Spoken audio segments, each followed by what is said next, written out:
आज के इस ऐतिहासिक कार्यक्रम इस पर पूरे देश की दृष्टि है।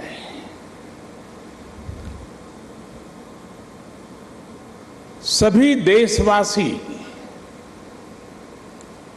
इस समय इस कार्यक्रम से जुड़े हुए हैं। मैं इस ऐतिहासिक क्षण के साक्षी बन रहे सभी देशवासियों का हृदय से स्वागत करता हूं, अभिनंदन करता हूं। इस ऐतिहासिक क्षण में मेरे साथ मंत्रिमंडल के मेरे साथी श्री हरदीप पुरी जी, किशन रेड्डी जी, अर्जुन राम मेघवाल जी, मीनाक्षी लेखी जी, कौशल किशोर जी आज मेरे साथ मंच पर उपस्थित हैं। देश के अनेक गणमान्य अतिथिगण वे भी आज यहां उपस्थित हैं। साथियों, आजादी के अमृत महोत्सव में देश को आज एक नई प्रेरणा मिली है, नई ऊर्जा मिली है। आज हम गुजरे हुए कल को छोड़कर आने वाले कल की तस्वीर में नए रंग भर रहे हैं। आज जो हर तरफ ये नई आभा दिख रही है, वो नए भारत के आत्मविश्वास की आभा है। गुलामी का प्रतीक किंग्स वे यानी राजपथ आज से इतिहास की बात हो गया है, हमेशा के लिए मिट गया है। आज कर्तव्य पथ के रूप में नए इतिहास का सृजन हुआ है। मैं सभी देशवासियों को आजादी के इस अमृत काल में गुलामी की एक और पहचान से मुक्ति के लिए बहुत बहुत बधाई देता हूं।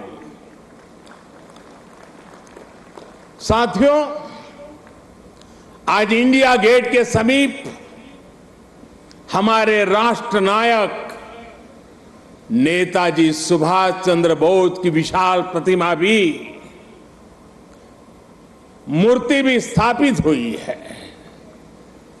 गुलामी के समय यहां ब्रिटिश राज सत्ता के प्रतिनिधि की प्रतिमा लगी हुई थी। आज देश ने उसी स्थान पर नेताजी की मूर्ति की स्थापना करके आधुनिक और सशक्त भारत की प्राण प्रतिष्ठा भी कर दी है। वाकई ये अवसर ऐतिहासिक है, ये अवसर अभूतपूर्व है। हम सभी का सौभाग्य है कि हम आज का ये दिन देख रहे हैं, इसके साक्षी बन रहे हैं। साथियों, सुभाष चंद्र बोस ऐसे महामानव थे जो पद और संसाधनों की चुनौती से परे थे। उनकी स्वीकार्यता ऐसी थी कि पूरा विश्व उन्हें नेता मानता था। उनमें साहस था, स्वाभिमान था, उनके पास विचार थे, विजन था, उनके नेतृत्व की क्षमता थी, नीतियां थी। नेताजी सुभाष कहा करते थे, भारत वो देश नहीं जो अपने गौरवमयी इतिहास को भुला दे।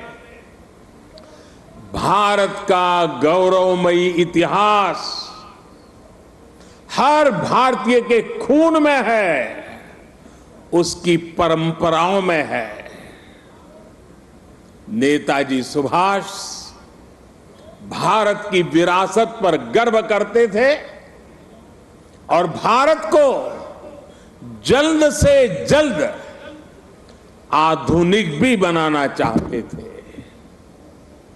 अगर आजादी के बाद हमारा भारत सुभाष बाबू की राह पर चला होता तो आज देश कितनी ऊंचाइयों पर होता। लेकिन दुर्भाग्य से आजादी के बाद हमारे इस महानायक को भुला दिया गया, उनके विचारों को, उनसे जुड़े प्रतीकों तक को नजरअंदाज कर दिया गया। सुभाष बाबू के 125वें जयंती वर्ष के आयोजन के अवसर पर मुझे कोलकाता में उनके घर जाने का सौभाग्य मिला था। नेताजी से जुड़े स्थान पर उनकी जो अनंत ऊर्जा थी, मैंने उसे महसूस किया। आज देश का प्रयास है कि नेताजी की वो ऊर्जा देश का पथ प्रदर्शन करे। कर्तव्य पथ पर नेताजी की प्रतिभा इसका माध्यम बनेगी। देश की नीतियों और निर्णयों में सुभाष बाबू की छाप रहे, ये प्रतिमा इसके लिए प्रेरणा स्रोत बनेगी। भाइयों और बहनों, पिछले 8 वर्षों में हमने एक के बाद एक ऐसे कितने ही निर्णय लिए हैं जिन पर नेताजी के आदर्शों और सपनों की छाप है। नेताजी सुभाष अखंड भारत के पहले प्रधान थे जिन्होंने 1947 से भी पहले अंडमान को आजाद कराकर तिरंगा फहराया था। उस वक्त उन्होंने कल्पना की थी कि लाल किले पर तिरंगा फहराने की क्या अनुभूति होगी। इस अनुभूति का साक्षात्कार मैंने स्वयं किया जब मुझे आजाद हिंद सरकार के 75 वर्ष होने पर लाल किले पर तिरंगा फहराने का सौभाग्य मिला। हमारी ही सरकार के प्रयास से लाल किले में नेताजी और आजाद हिंद फौज से जुड़ा म्यूजियम भी बनाया गया है। साथियों, मैं वो दिन भूल नहीं सकता जब 2019 में गणतंत्र दिवस की परेड में आजाद हिंद फौज के सिपाहियों ने भी हिस्सा लिया था। इस सम्मान का उन्हें दशकों से इंतजार था। अंडमान में जिस स्थान पर नेताजी ने तिरंगा फहराया था, मुझे वहां भी जाना था, जाने का अवसर मिला, तिरंगा फहराने का सौभाग्य मिला। वो क्षण हर देशवासी के लिए गर्व का क्षण था। भाइयों और बहनों, अंडमान के वो द्वीप जिसे नेताजी ने सबसे पहले आजादी दिलाई थी, वो भी कुछ समय पहले तक गुलामी की निशानियों को ढोने के लिए मजबूर थे। आजाद भारत में भी उन द्वीपों के नाम अंग्रेजी शासकों के नाम पर थे। हमने गुलामी की उन निशानियों को मिटाकर इन द्वीपों को नेताजी सुभाष से जोड़कर भारतीय नाम दिए, भारतीय पहचान दी। साथियों, आजादी के 75 वर्ष पूरे होने पर देश ने अपने लिए पंच प्राणों का विजन रखा है। इन पंच प्राणों में विकास के बड़े लक्ष्यों का संकल्प है, कर्तव्यों की प्रेरणा है, इसमें गुलामी की मानसिकता के त्याग का आह्वान है, अपनी विरासत पर गर्व का बोध है। आज भारत के आदर्श अपने हैं, आयाम अपने हैं, आज भारत के संकल्प अपने हैं, लक्ष्य अपने हैं, आज हमारे पथ अपने हैं, हमारे प्रतीक अपने हैं। और साथियों, आज अगर राजपथ का अस्तित्व समाप्त होकर कर्तव्य पथ बना है, आज अगर जॉर्ज पंचम की मूर्ति के निशान को हटाकर नेताजी की मूर्ति लगी है, तो ये गुलामी की मानसिकता के परित्याग का पहला उदाहरण नहीं है। ये न शुरुआत है न अंत है। ये मन और मानस की आजादी का लक्ष्य हासिल करने तक निरंतर चलने वाली संकल्प यात्रा है। देश के प्रधानमंत्री जहां रहते आए हैं, उस जगह का नाम रेसकोर्स रोड से बदलकर लोक कल्याण मार्ग हो चुका है। हमारे गणतंत्र दिवस समारोह में अब भारतीय वाद्य यंत्रों की भी गूंज सुनाई देती है। बीटिंग द रिट्रीट सेरेमनी में अब देशभक्ति से सरोबार गीतों को सुनकर हर भारतीय आनंद से भर जाता है।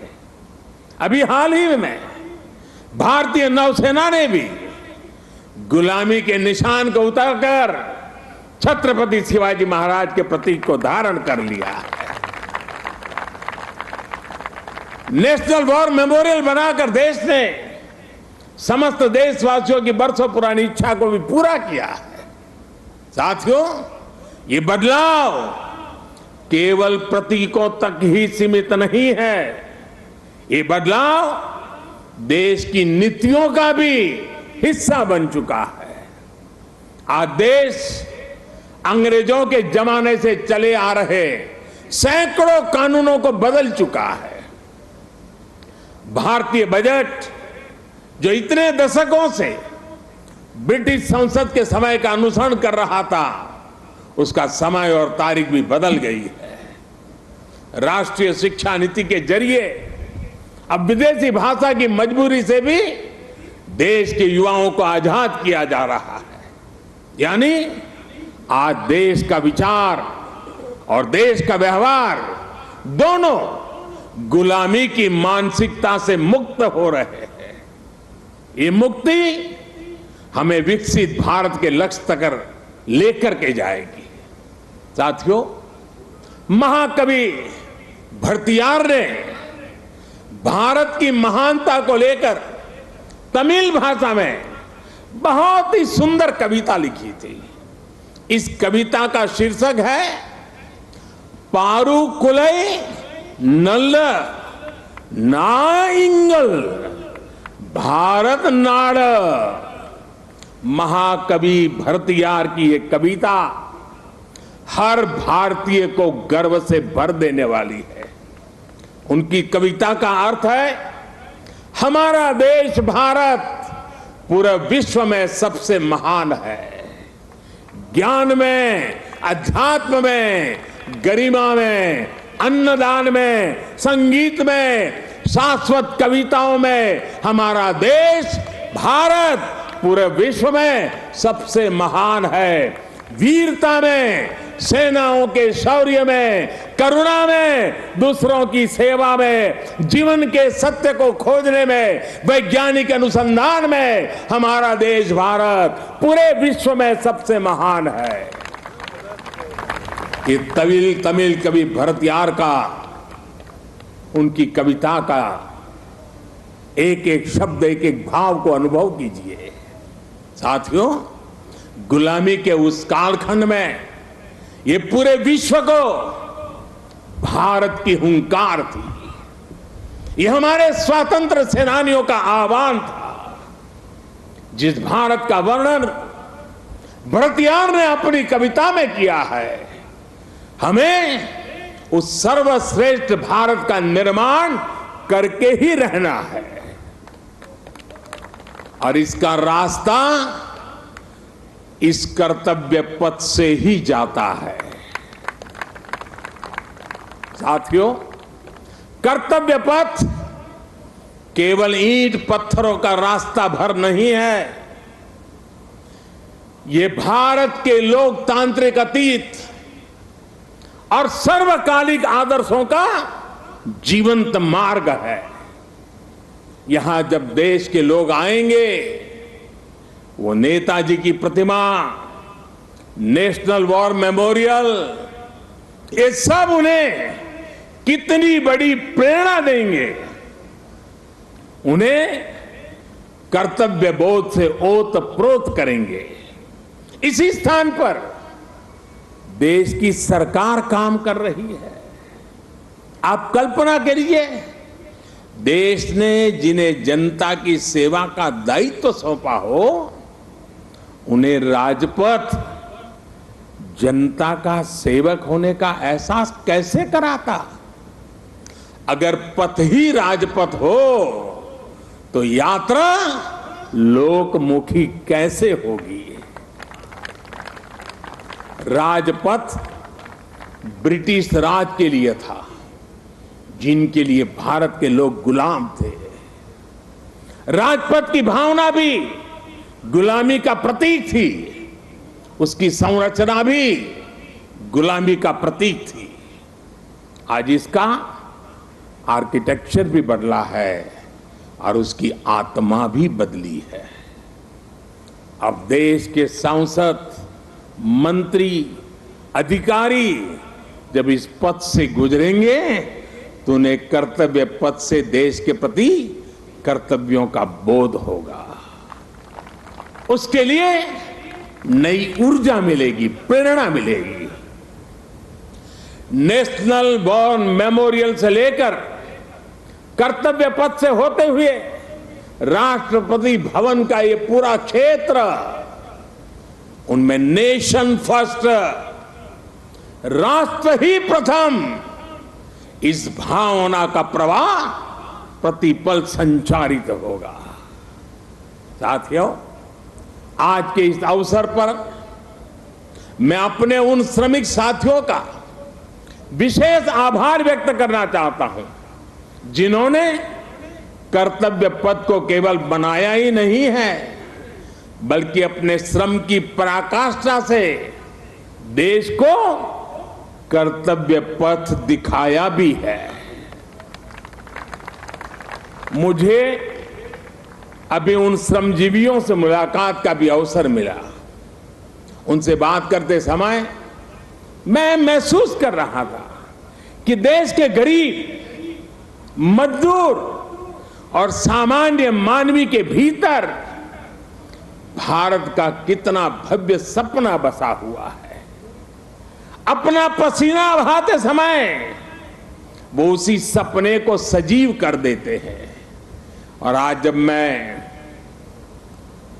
इस अवसर पर मैं उन हर गरीब मजदूर को भी देश की तरफ से धन्यवाद करता हूं, उनका अभिनंदन करता हूं, जो देश के अभूतपूर्व विकास को ये हमारे श्रमिक भाई गति दे रहे हैं।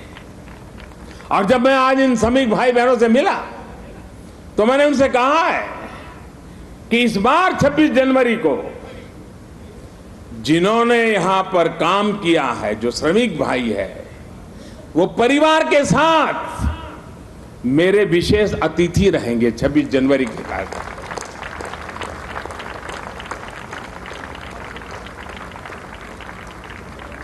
मुझे संतोष है कि नए भारत में आज श्रम और श्रमजीवियों के सम्मान की एक संस्कृति बन रही है, एक परंपरा पुनर्जीवित हो रही है।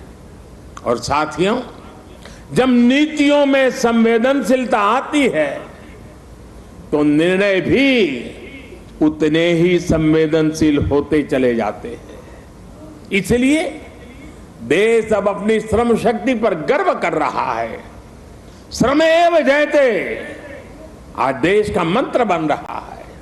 इसलिए जब बनारस में, काशी में विश्वनाथ धाम के लोकार्पण का अलौकिक अवसर होता है तो श्रमजीवियों के सम्मान में भी पुष्प वर्षा होती है। जब प्रयागराज कुंभ का पवित्र पर्व होता है तो श्रमिक स्वच्छता कर्मियों का आभार व्यक्त किया जाता है।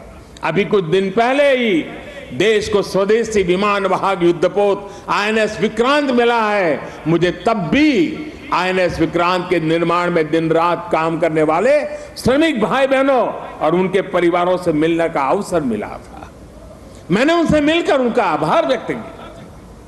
श्रम के सम्मान की परंपरा देश के संस्कारों का अमिट हिस्सा बन रही है। आपको जानकर अच्छा लगेगा कि नई संसद के निर्माण के बाद उसमें काम करने वाले श्रमिकों को भी एक विशेष गैलरी में स्थान दिया जाएगा। ये गैलरी आने वाली पीढ़ियों को भी ये याद दिलाएगी कि लोकतंत्र की नींव में एक और संविधान है तो दूसरी ओर श्रमिकों का योगदान भी है। यही प्रेरणा हर एक देशवासी को एक कर्तव्य पथ भी देगा। यही प्रेरणा श्रम से सफलता का मार्ग प्रशस्त करेगी। साथियों, हमारे व्यवहार में, हमारे संसाधनों में, हमारे साधनों में, हमारे इंफ्रास्ट्रक्चर में आधुनिकता का इस अमृतकाल का प्रमुख लक्ष्य है। और साथियों, जब हम इंफ्रास्ट्रक्चर की बात करते हैं तो अधिकतर लोगों के मन में पहली तस्वीर सड़कों या फ्लाईओवर की हो जाती है। लेकिन आधुनिक होते भारत में इंफ्रास्ट्रक्चर का विस्तार उससे भी बहुत बड़ा है, उसके बहुत पहलू है। आज Bharat social infrastructure, transport infrastructure, digital infrastructure के साथ ही कल्चरल इंफ्रास्ट्रक्चर पर भी उतनी ही तेजी से काम कर रहा है। मैं आपको सोशल इंफ्रास्ट्रक्चर का उदाहरण देता हूं। आज देश में एम्स की संख्या पहले के मुकाबले 3 गुना हो चुकी है। मेडिकल कॉलेजों की संख्या में भी 50% की वृद्धि हुई है। ये दिखाता है कि भारत आज अपने नागरिकों के स्वास्थ्य को बेहतर बनाने के लिए, उन्हें मेडिकल की आधुनिक सुविधाएं पहुंचाने के लिए किस तरह काम कर रहा है। आज देश में नई आईआईटीज, ट्रिपल आईटी, वैज्ञानिक संस्थाओं का आधुनिक नेटवर्क लगातार विस्तार किया जा रहा है, तैयार किया जा रहा है। बीते 3 वर्षों में 6.5 करोड़ से ज्यादा ग्रामीण घरों को पाइप से पानी की सप्लाई सुनिश्चित की गई है। आज देश के हर जिले में 75 अमृत सरोवर बनाने का महाअभियान भी चल रहा है। भारत का ये सोशल इंफ्रास्ट्रक्चर सामाजिक न्याय को और समृद्ध कर रहा है। साथियों, ट्रांसपोर्ट इंफ्रास्ट्रक्चर के विकास पर आज भारत जितना काम कर रहा है उतना पहले कभी नहीं हुआ। आज एक तरफ देश भर में ग्रामीण सड़कों का निर्माण हो रहा है तो वहीं रिकॉर्ड संख्या में आधुनिक एक्सप्रेसवे बनाए जा रहे हैं। आज देश में तेजी से रेलवे का इलेक्ट्रिफिकेशन हो रहा है तो उतने ही तेजी से अलग अलग शहरों में मेट्रो का भी विस्तार हो रहा है। आज देश में अनेकों नए एयरपोर्ट बनाए जा रहे हैं तो वाटरवे की संख्या में भी अभूतपूर्व वृद्धि की जा रही है। डिजिटल इंफ्रास्ट्रक्चर के निर्माण में तो भारत आज पूरे विश्व के अग्रणी देशों में अपनी जगह बना चुका है। 1.5 लाख से ज्यादा पंचायतों तक ऑप्टिकल फाइबर पहुंचाना हो, डिजिटल पेमेंट के नए रिकॉर्ड हो, भारत की डिजिटल प्रगति की चर्चा पूरी दुनिया में हो रही है। भाई और बहनों, इंफ्रास्ट्रक्चर के इन कार्यों के बीच भारत में कल्चरल इंफ्रास्ट्रक्चर पर जो काम किया गया है उसकी उतनी चर्चा नहीं हो पाई है। प्रसाद स्कीम के तहत देश के अनेकों तीर्थ स्थलों का पुनरुद्धार किया जा रहा है। काशी, केदारनाथ, सोमनाथ से लेकर करतारपुर साहिब कॉरिडोर तक के लिए जो कार्य हुआ है वो अभूतपूर्व है। और साथियों, जब हम कल्चरल इंफ्रास्ट्रक्चर की बात करते हैं तो उसका मतलब सिर्फ आस्था की जगहों से जुड़ा इंफ्रास्ट्रक्चर ही नहीं है। इंफ्रास्ट्रक्चर जो हमारे इतिहास से जुड़ा हुआ हो, जो हमारे राष्ट्र नायक और राष्ट्र नायिकाओं से जुड़ा हुआ हो, जो हमारी विरासत से जुड़ा हो, उसका भी उतना ही तत्परता से निर्माण किया जा रहा है। सरदार पटेल की स्टैच्यू ऑफ यूनिटी हो या फिर आदिवासी स्वतंत्रता सेनानियों को समर्पित म्यूजियम, पीएम म्यूजियम हो या फिर बाबा Saheb Ambedkar memorial, national war memorial हो या फिर नेशनल पुलिस मेमोरियल, ये कल्चरल इंफ्रास्ट्रक्चर के उदाहरण है। ये परिभाषित करते हैं कि एक राष्ट्र के तौर पर हमारी संस्कृति क्या है, हमारे मूल्य क्या है और कैसे हम इन्हें सहज रहे हैं। एक आकांक्षी Bharat social infrastructure, transport infrastructure, digital infrastructure के साथ ही कल्चरल इंफ्रास्ट्रक्चर को गति देते हुए तेज प्रगति कर सकता है। मुझे खुशी है कि आज कर्तव्य पथ के रूप में देश को कल्चरल इंफ्रास्ट्रक्चर का एक और बेहतरीन उदाहरण मिल रहा है। आर्किटेक्चर से लेकर के आदर्शों तक आपको यहां भारतीय संस्कृति के दर्शन भी होंगे और बहुत कुछ सीखने को भी मिलेगा। मैं देश के हर नागरिक का आह्वान करता हूं, आप सभी को आमंत्रण देता हूं, आइए इस नवनिर्मित कर्तव्य पथ को आकर देखिए। इस निर्माण में आपको भविष्य का भारत नजर आएगा।